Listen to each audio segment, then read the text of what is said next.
the obligations you have here in the United States to live, to survive, to pay bills.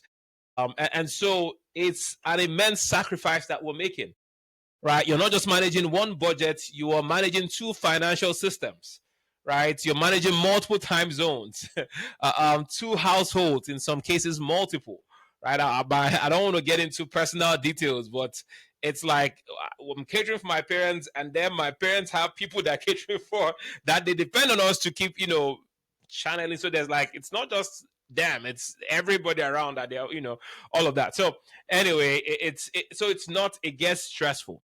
It gets stressful, and this is where we need to think critically. How do I navigate this? Because you want to definitely live up to the expectations, meet your obligations, but you don't want to fall behind on your bills. You don't want to dig yourself in a hole and put yourself in a bad situation, right? So it's not selfish for you to start thinking of, how do I secure my own financial foundation here in the US, right? How do I secure myself before committing to endless support, right? Endless obligation, that black tax.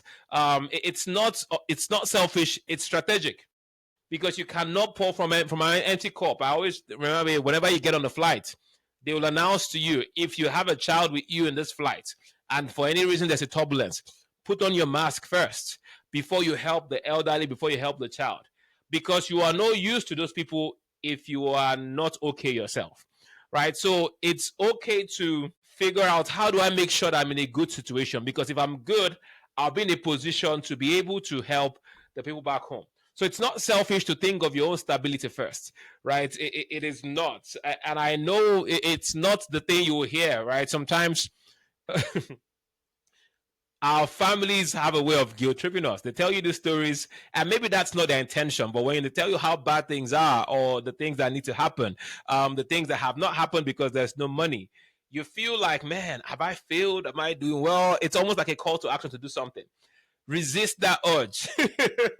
Resist that urge. We're going to talk about, what to do and how to navigate that. But just know that you can't pour from an empty cup, right? You can't give what you don't have. You need to be okay to help others be okay, right? So you're not selfish for thinking about yourself first and thinking of, how do I stabilize first before I'm able to reach out. If you start, and a lot of us did this, myself included, the moment we saw any money coming in, we had to step in and start doing stuff. And again, it's noble, it's something I'm proud of, but it's a strain. Right? It's almost like I've not really stopped to enjoy what this country has to offer. It's a strain, so it's not. My goal is to provide us like a 3-pillar system today, to how to manage your US obligations, your US, bills and everything, while maintaining intentional, healthy support for your family back home.